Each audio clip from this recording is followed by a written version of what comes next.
പരിപാടികൾ എപ്പോഴാണ് ഈ ക്ഷേത്രം മതവിശ്വാസികൾക്ക് സമർപ്പിക്കുന്നത്? മറ്റ് കൂടിക്കാഴ്ചകളൊക്കെ എന്തെങ്കിലും പ്ലാൻ ചെയ്തിട്ടുണ്ടോ? ഇന്ന് പ്രധാനമായും നരേന്ദ്രമോദി ഈ വേൾഡ് ഗവൺമെന്റ് സമ്മിറ്റിലാണ് പങ്കെടുക്കുന്നത്. ഇന്ത്യയെ സംബന്ധിച്ചിടത്തോളം വളരെ നിർണായകമായ ഒരു യോഗമാണ്. 25ഓളം രാഷ്ട്ര തലവന്മാർ ഈ യോഗത്തിൽ പങ്കെടുക്കുന്നു. ഇന്ത്യ ഒരു അതിഥിയായാണ്, ഖത്തറിനെ പോലെ തുർക്കിയെ പോലെ ഒരു അതിഥിയായാണ് ഇന്ത്യ ഈ യോഗത്തിൽ ഭാഗഭാക്കാകുന്നത്. പ്രധാനമന്ത്രി വരും സർക്കാരുകളെ എങ്ങനെ രൂപകൽപ്പന ചെയ്യണമെന്ന വിഷയത്തെ ആസ്പദമാക്കിയാണ് ഈ ഉച്ചകോടി നടക്കുന്നത്. അതുകൊണ്ട് തന്നെ ഇന്ത്യൻ ആശയങ്ങൾ എന്ത് എന്നത് ലോകത്തിന് മുന്നിൽ വെക്കാനുള്ള ഒരു വലിയ അവസരം കൂടി പ്രധാനമന്ത്രിക്ക് കൈവരുന്നു എന്നതാണ് അതിലെ സുപ്രധാനമായ കാര്യം. രണ്ടാമത്തേത് ഈ ബാത്ത് ക്ഷേത്രത്തിൻ്റെ ഉദ്ഘാടനമാണ്. അത് രാവിലെ ഈ ക്ഷേത്രത്തിന് സംബന്ധപ്പെട്ട ചടങ്ങുകൾ നടക്കും. വൈകുന്നേരമായിരിക്കും പ്രധാനമന്ത്രി ആ ചടങ്ങിൽ പങ്കെടുക്കുക. കഴിഞ്ഞ ദിവസം UAE-യിലെത്തിയ പ്രധാനമന്ത്രിക്ക് വർണ്ണാഭമായ സ്വീകരണമാണ് അവിടെ ലഭിച്ചത്. അവിടെ അദ്ദേഹം UAE president Sheikh Mohammed bin Zayed Al നഹ്യാനുമായി കൂടിക്കാഴ്ച നടത്തി.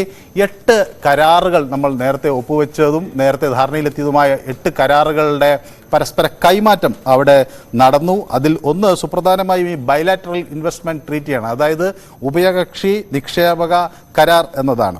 ഇന്ത്യയെ സംബന്ധിച്ചിടത്തോളം നമുക്കറിയാം, ഇന്ത്യയിൽ ഇൻവെസ്റ്റ്മെൻറ്റ് നടത്തുന്ന ലോക രാജ്യങ്ങളിൽ 7ാം സ്ഥാനമാണ് UAE-ക്കുള്ളത്. അതുപോലെ ഇന്ത്യയുടെ ഒരു പ്രധാനപ്പെട്ട ട്രേഡ് പാർട്ട്ണർ ആണ്, 3ാമത്തെ ട്രേഡ് പാർട്ട്ണർ കൂടിയാണ് UAE. അത്ര വലിയ ഒരു വ്യാപാര വാണിജ്യ ബന്ധം ഇരു രാജ്യങ്ങളും തമ്മിൽ ഉണ്ട് എന്നത് സുപ്രധാനമാണ്.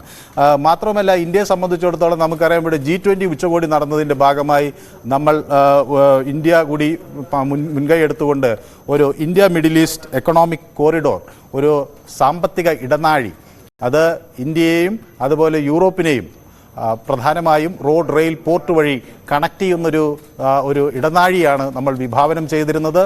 ലോകത്തിൻ്റെ മറ്റ് പല രാജ്യങ്ങൾ, അമേരിക്ക ഉൾപ്പെടെയുള്ള രാജ്യങ്ങളുടെ പിന്തുണയോടുകൂടിയാണ് ഇത്തരം ഒരു ആശയം G20-യിൽ ഉയർന്നു വരികയും അത് പ്രത്യേകിച്ച് ഇന്ത്യ ചൈനയുമായി അത്ര രസകരമല്ലാത്തൊരു ബന്ധം കാത്തു സൂക്ഷിക്കുന്ന ഒരു സാഹചര്യത്തിൽ ചൈനയുടെ ബെൽറ്റ് ആൻഡ് റോഡ് പ്രോജക്റ്റിന് ഒരു ബദലായി ഇന്ത്യക്ക് മുന്നോട്ട് വയ്ക്കുന്നൊരു പദ്ധതിയായിരുന്നു. ഇതിനെ സംബന്ധിച്ചൊക്കെയുള്ള കൂടുതൽ മുന്നേറ്റങ്ങൾ ഈ സന്ദർശനം വഴി ഉണ്ടാകും എന്നതാണ് നമുക്ക് കണക്കാക്കാനുള്ളത്.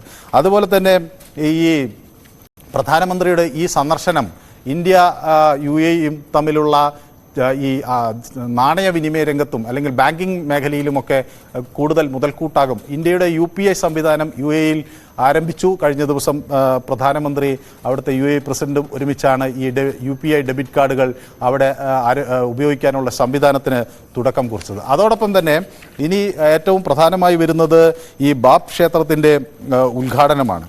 ബാത്ത് ക്ഷേത്രം നമുക്കറിയാം, ഇന്ത്യയുടെ ഒരു ഏറ്റവും ഒരു ഇന്ത്യൻ സാംസ്കാരികതയുടെ ഒരു പ്രതീകമായി UAE-യിൽ തിളങ്ങും എന്ന കാര്യത്തിൽ സംശയമില്ല. അതിനപ്പുറത്തേക്ക് ഈ ബാത്ത് ക്ഷേത്രത്തിൻ്റെ ഒരു പ്രത്യേകത, അതിൻ്റെ ആർക്കിടെക്ചർ ആയിട്ടുള്ള സവിശേഷതകൾ ഒട്ടനവധിയാണ്.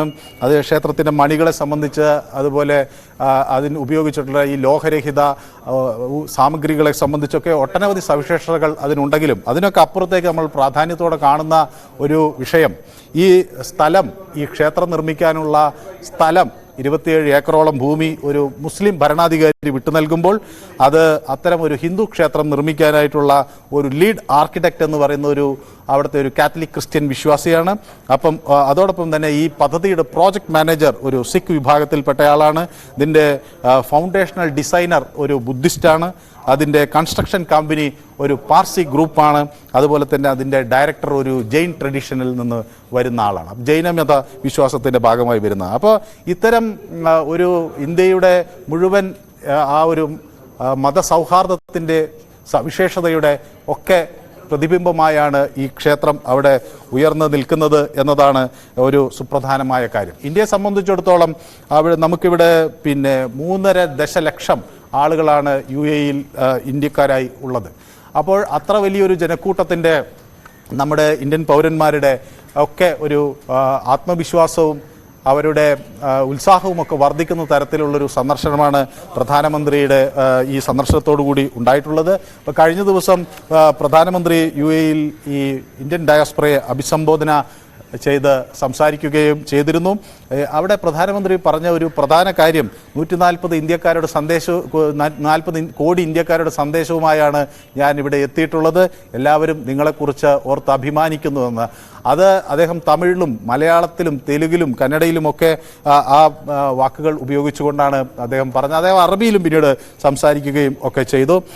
അതോടൊപ്പം തന്നെ ഇന്ത്യ നേടിയിട്ടുള്ള മുന്നേറ്റങ്ങളെ സംബന്ധിച്ച് അദ്ദേഹം പ്രധാനമായി പറഞ്ഞു. ഇന്ത്യയും യു എയും തമ്മിൽ ഇന്ത്യയെ സംബന്ധിച്ചിടത്തോളം ഒരു മൂന്നാമത്തെ വലിയ ട്രേഡ് പാർട്ട്ണറാണ്, ഏഴാമത്തെ വലിയ നിക്ഷേപകരാണ് ഇന്ത്യയിലുള്ളത്. അതുപോലെ തന്നെ ഇപ്പോൾ ഒരു ഇൻറ്റിഗ്രേറ്റഡ് ഫൈനാൻസ് സിസ്റ്റം ഈ രാജ്യങ്ങളും തമ്മിൽ വന്നിരിക്കുന്നു, ടെക്നോളജിക്കൽ ഇൻറ്റിഗ്രേഷൻ വന്നിരിക്കുന്നു.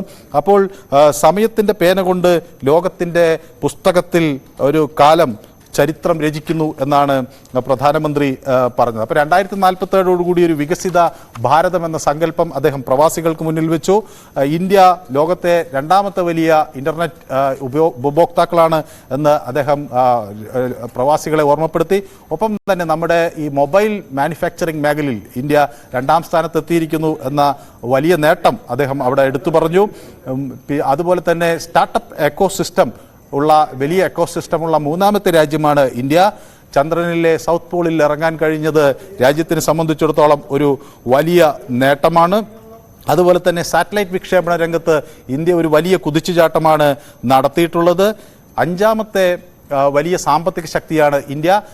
അടുത്ത തവണ അത് 3ാമത്തെ വലിയ സാമ്പത്തിക ശക്തിയായി വരും എന്ന് പ്രധാനമന്ത്രി പറയുമ്പോൾ താൻ ഒരിക്കൽ കൂടി അധികാരത്തിൽ വരും എന്ന ഗ്യാരണ്ടി കൂടിയാണ് പ്രധാനമന്ത്രി അവിടെ നൽകുന്നത്. ആ ആത്മവിശ്വാസം അദ്ദേഹം അവിടെ പ്രകടിപ്പിക്കുന്നു. താൻ വീണ്ടും അധികാരത്തിൽ വരും, അങ്ങനെ വന്നാൽ മോദിക്ക് ഗ്യാരണ്ടി നടപ്പിലാക്കുമെന്നൊരു ഗ്യാരണ്ടി കൂടി അദ്ദേഹം നൽകുന്നു.